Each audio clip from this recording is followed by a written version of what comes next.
Selanjutnya, materi kedua pada video ini yaitu momen inersia. Ya. Inersia sendiri itu diartikan sebagai kecenderungan suatu benda untuk tetap mempertahankan keadaannya. Keadaannya ada dua, antara dia bergerak atau diam.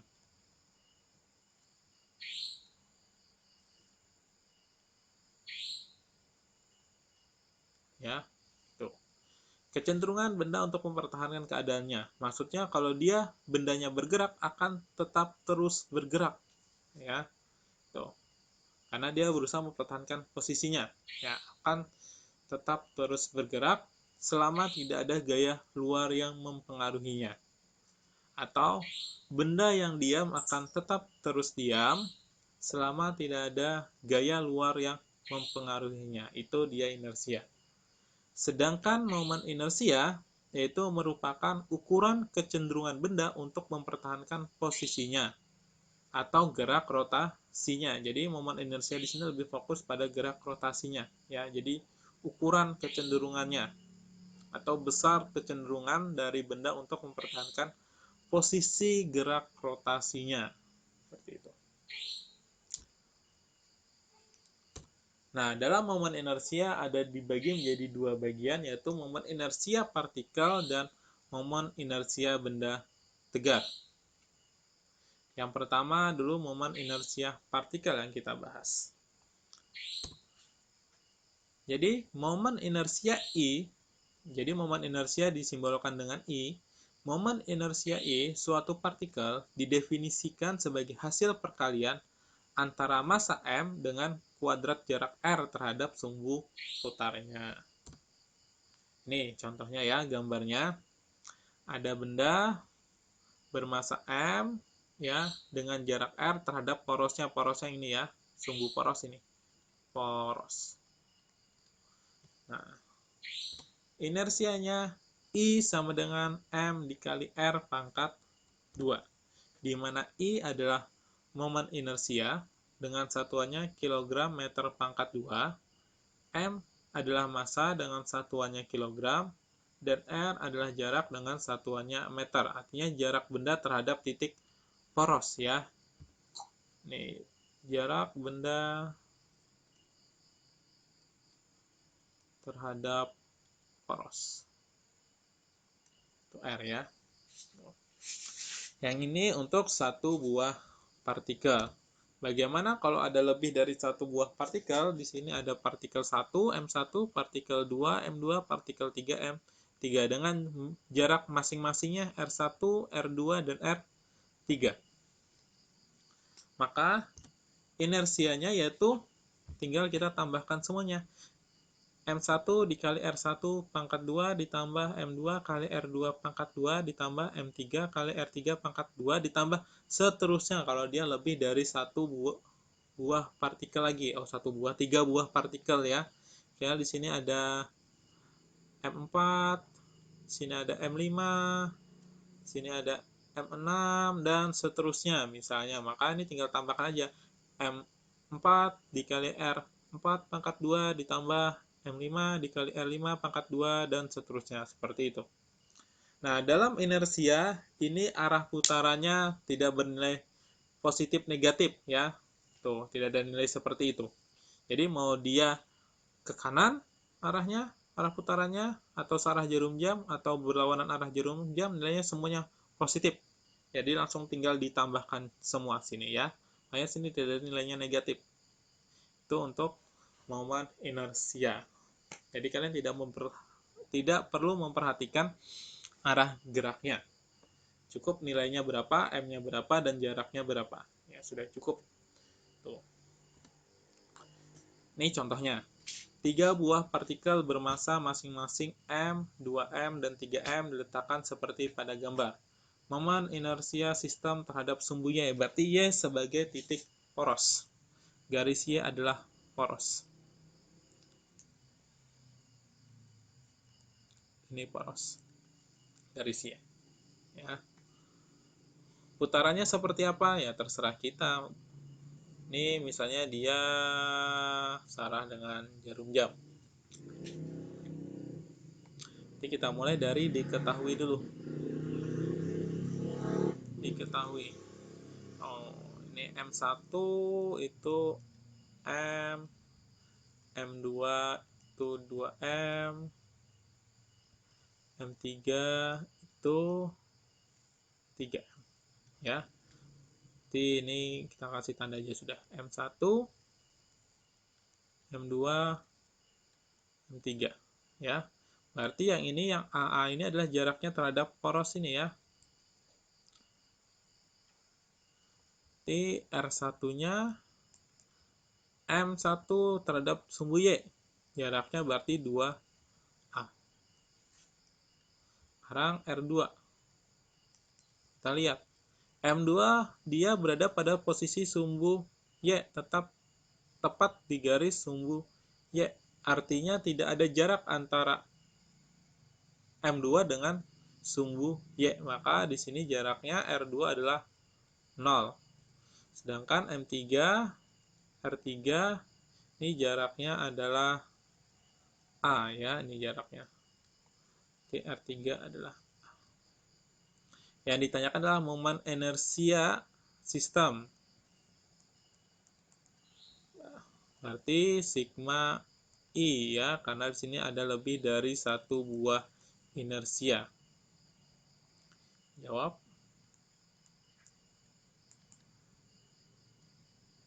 Jadi sigma I sama dengan I1 ditambah I2 ditambah dengan I3. I1 artinya M1 dikali dengan R1 pangkat 2 ditambah M2 dikali R2 pangkat 2 ditambah M3 dikali R3 pangkat 2.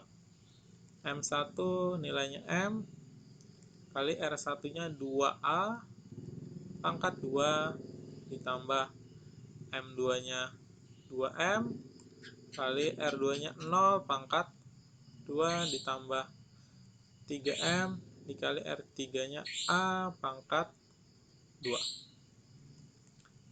M kali 2A pangkat 2 hasilnya 4A pangkat 2. Tambah 0 berapapun kaliannya hasilnya pasti 0.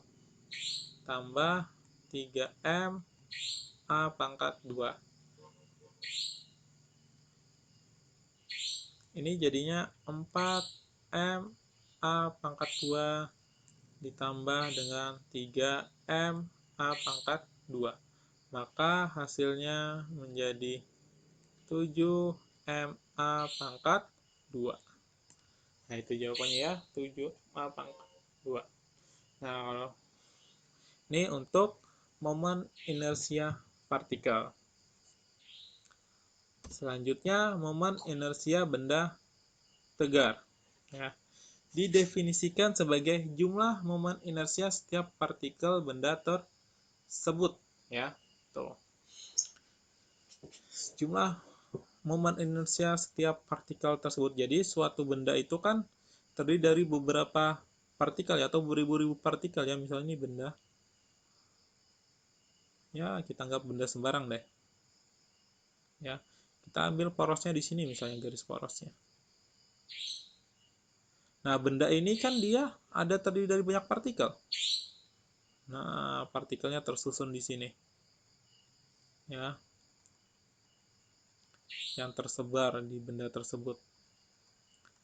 Nah, di sini ada ribuan M ya. Ada M1, M2, M3, M4. Nah, ini ada jaraknya R1, R2, R3, R4 dan seterusnya. Jumlah dari setiap titik partikel itu merupakan nilai dari momen inersia benda tegar itu. Nah, karena benda tegar memiliki struktur atom kontinu, ya, benda tegar di sini benda padat ya. Sini zat padat. Nah, zat padat berarti struktur atomnya kontinu. Kontinu di sini artinya atomnya rapat ya, berdekatan.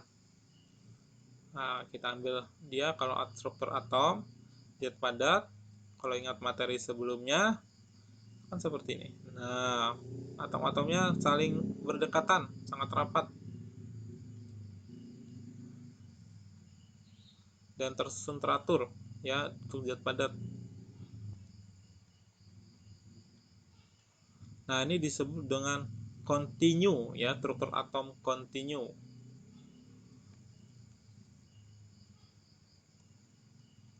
Nah, kontinu. Atomnya sangat berdekatan dan berhubungan atau bersambung. Maka persamaan inersia boleh diganti dengan persamaan integral, ya. Nih. I sama dengan integral R pangkat 2 dm, di mana dm adalah elemen benda terkecil yang terletak pada jarik R dari titik poros, yaitu untuk momen inersia benda tegar. Tapi untuk kita SMA yang biasa keluar dalam suatu soal benda tegarnya sudah ditentukan, ya, bukan sudah ditentukan sih, biasanya yang sering dipakai soal-soal benda tegar yang keluar itu, ya, sudah ada. Jadi kita tidak perlu menggunakan persamaan integral ini, I sama dengan integral R pangkat 2 dm. Tidak perlu lagi kita menghitung berapa inersia bendanya, harus menggunakan integral, tidak perlu, karena beberapa soal yang sering dijumpai itu benda-bendanya itu benda-benda yang sudah umum, ya. Tuh. Nah, ini benda-benda tegar yang sering keluar dalam suatu soal pada materi momen inersia. Ada berapa benda ini? 1, 2, 3, 6, tambah 3, 9. Ada 9 benda yang sering keluar pada soal, ya. Baik itu di ujian nasional maupun di tes masuk universitas atau UTBK sekarang namanya, ya. Tuh. Ini benda-benda yang sering kita jumpai dalam soal. Yang pertama ada batang silinder, ya. Batang silinder porosnya di pusat. Nah, inersianya I sama dengan setengah ml pangkat 2, ya. Tuh. Jadi kalian tidak perlu dihafal tapi harus diingat. Nah, kalau ini batang silinder, kalian langsung ingat I sama dengan 1/2 ml pangkat 2 itu persamaan inersianya. Tidak perlu kita menghitung pakai integral yang tadi, ya. Kelamaan, ya. Tuh. Kalian cuma diberi waktu mengerjakan soal UN misalnya 60 menit. Nah, untuk mencari rumus integralnya sudah berapa menit yang dihabiskan, ya. Makanya ini langsung ada. Ya, untuk rumus batang silinder poros melalui pusat. I sama dengan 1/2 ml pangkat 2. Kemudian kalau di salah satu ujungnya porosnya batang silinder, yaitu I sama dengan 1/3 ml pangkat 2. Kemudian kalau ada plat segi 4 dengan porosnya di tengah atau di pusat, itu I sama dengan setengah M dalam kurung A kuadrat ditambah B pangkat 2. A-nya ini apa ini, ya? Lebar, ya. A-nya lebar, B-nya ini panjang dari platnya ini, ya. Tuh. Kemudian jika plat segi 4 tipis, porosnya di sepanjang tepi, ya, nih di sepanjang tepi. Nih. Di salah satu tepinya, ya. Tuh. I sama dengan 1/3 MA, ya. Tuh. Berarti yang tegak lurus dengan tepinya, ya. Nih. Akan tegak lurus dengan tepinya, ini porosnya kan ini yang dipakai.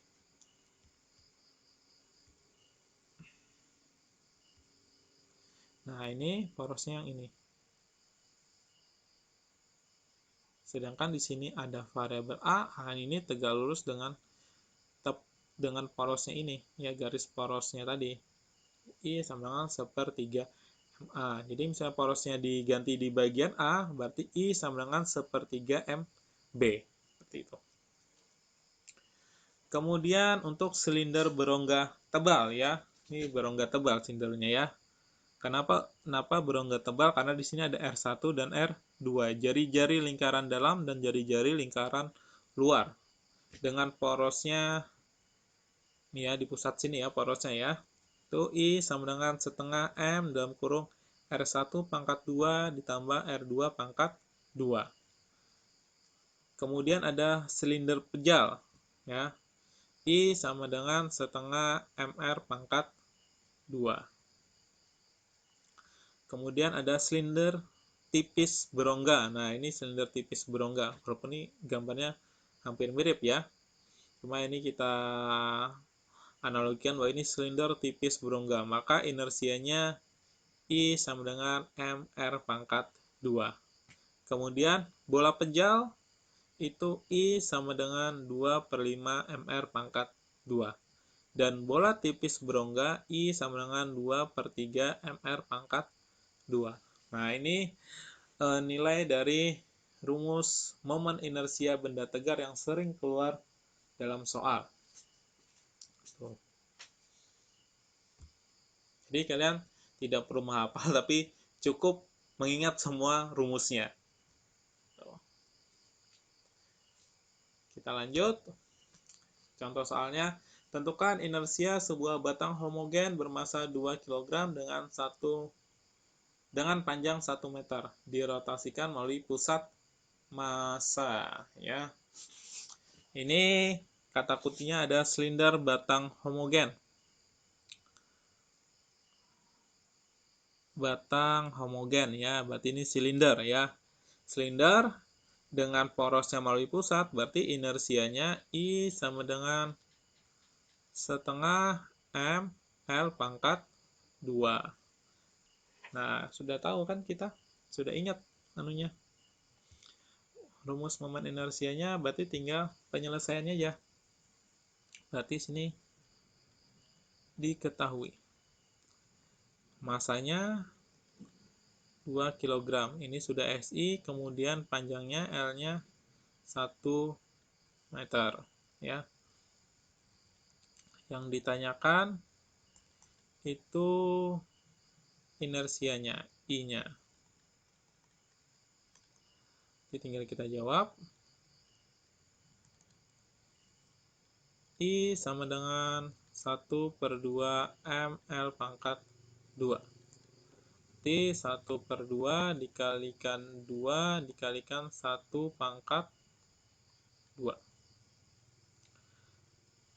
2 dengan 2 bisa tercoret, sama-sama kita bagi, jadinya hasilnya sini 1, dan di sini juga 1. 1 kali 1 kali 1 pangkat 2 hasilnya adalah 1 kilogram meter pangkat 2. Nah, ini tuh contoh soal momen inersia benda tegar. Selanjutnya, contoh soal yang kedua mengenai momen inersia benda tegar, yaitu bola pejal ya. Nih, tentukan nilai momen inersia bola pejal bermasa 20 kg dan berjari-jari 0,2 meter. Jika sumbu rotasi berada di pusat bola, ini bola pejal. Kita ingat-ingat kembali, persamaan bola pejal itu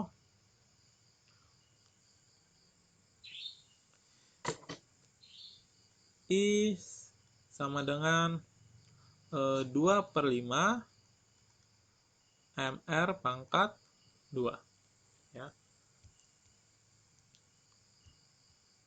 Tinggal penyelesaiannya kita mulai dari diketahuinya dulu. Diketahui masanya 20 kg, ini sudah SI, jari-jarinya R-nya 0,2 meter, ini juga sudah SI. Yang ditanyakan inersianya. Jadi kita jawab I sama dengan 2/5 mr pangkat 2. Jadi 2/5 dikali masanya 20 kali R-nya 0,2 pangkat 2. Antara 20 dan 5 kita bisa sederhanakan ya. Sama-sama kita bagi 5. 5 bagi 5 jadi 1, 20 bagi 5 jadinya 4 ya.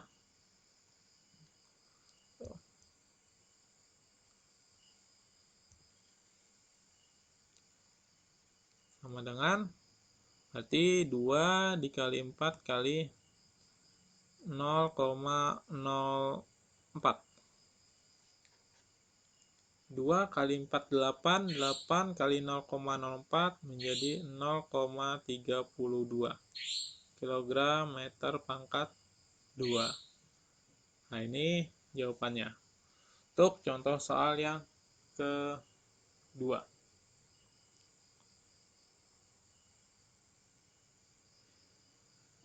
Nah, sudah selesai untuk pembahasan materi pada video pembelajaran hari ini, yaitu momen inersia dan juga torsi. Contoh-contoh pengerjaan soalnya juga sudah dibahas. Jangan lupa tadi ada tugas untuk kalian di materi torsi untuk dikerjakan untuk mendalami pemahaman kalian lagi ya. Tuh. Saya akhiri video pembelajaran kali ini. Saya salah hilafnya, saya mohon maaf. Assalamualaikum warahmatullahi wabarakatuh.